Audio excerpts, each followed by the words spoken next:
புதருக்குள் வெட்டு காயங்களோடு சடலமாக கிடந்த இளைஞர். சடலத்தை கண்டு போலீசாருக்கு தகவல் அளித்த மக்கள். விசாரணையில் சொந்த அண்ணனே தம்பியை வெட்டி கொலை செய்தது அம்பலம். அண்ணன் தம்பிக்கிடையே கொலை செய்யும் அளவுக்கு அப்படி என்ன பிரச்சனை நடந்தது என்ன?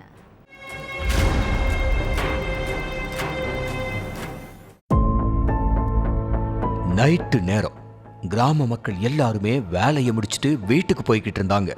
அப்ப அங்க உள்ள ஒரு முற்பதற்குள்ள வெட்டு காயங்களோட அழுகி போன நிலையில லோகேஷ்ங்கிற இளைஞர் உயிரிழந்து கிடந்தாரு. இதை பார்த்து அதிர்ச்சி அடைஞ்ச பொதுமக்கள் லோகேஷ் உயிரிழந்த சம்பவத்தை போலீஸுக்கு போன் பண்ணி சொல்லி இருக்காங்க. அடுத்து சம்பவ இடத்துக்கு வந்த போலீஸ் சடலத்தை மீட்டு போஸ்ட்மார்ட்டத்துக்கு அனுப்பி வச்சாங்க.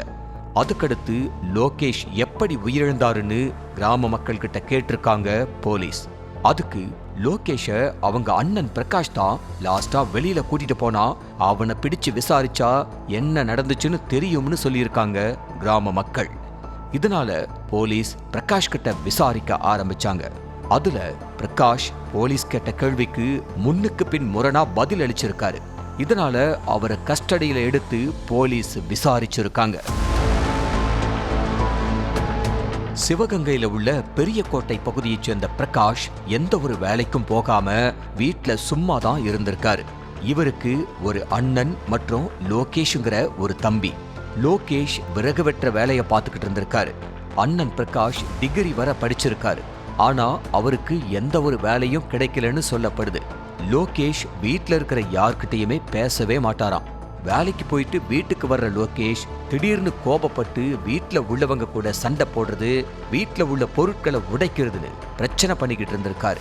இதை பார்த்த அண்ணன் பிரகாஷ் திடீர்னு உனக்கு என்ன ஆகுது, எதுக்கு பொருட்களை எல்லாத்தையும் உடைக்கிற, அதெல்லாம் காசு கொடுத்து வாங்கினது, மறுபடியும் அந்த பொருட்களை வாங்க எவ்வளவு கஷ்டம்னு தெரியுமான்னு கேட்டிருக்காரு. அதுக்கு லோகேஷ் எந்த ஒரு பதிலும் சொல்லல. அப்பப்ப திடீர்னு சைக்கோவா மாறுற லோகேஷ் தன்னோட தாய்கிட்டையும் சண்டை போட ஆரம்பிச்சிருக்காரு.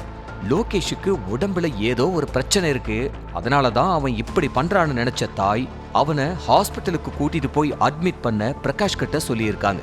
இதை கேட்டு கோபமான லோகேஷ், நான் என்ன பைத்தியக்காரனா, என்ன எதுக்கு ஹாஸ்பிட்டல்ல அட்மிட் பண்ண சொல்றீங்க அப்படின்னு கேட்டு தாயை போட்டு அடிச்சிருக்காரு. அப்ப அங்கிருந்த அண்ணன் பிரகாஷ் பதிலுக்கு லோகேஷ தாக்க வீட்டுக்குள்ள கலேபரமே வெடிச்சிருக்கு. லோகேஷால வீட்டுல நிம்மதியே இல்லாம இருந்த பிரகாஷ் அவரை கொலை பண்ணவும் திட்டம் போட்டிருக்காரு. சம்பவத்தன்னைக்கு லோகேஷ கூட்டிக்கிட்டு மருத்துவமனைக்கு போயிருக்காரு பிரகாஷ்.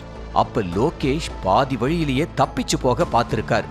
அதனால கடுப்பான பிரகாஷ் அவரை பிடிச்சு தாக்கி இருக்காரு. அடுத்து மறைச்சு வச்சிருந்த அரிவாளை எடுத்த பிரகாஷ் லோகேஷ சரமாரியா வெட்டி இருக்காரு. ரத்தம் தெறிக்க லோகேஷ் சம்பவ இடத்திலேயே துடிதுடிக்க உயிரிழந்துட்டாரு.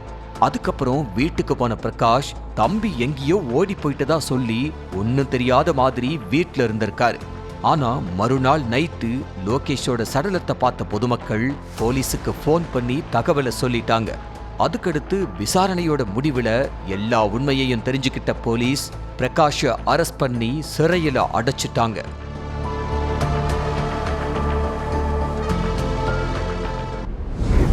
ஒவ்வொரு குற்றங்களின் முடிவும் சட்டத்தின் கையில். விசாரணை தொடரும். பார்க்கலாம் அடுத்த நிகழ்தகவல்.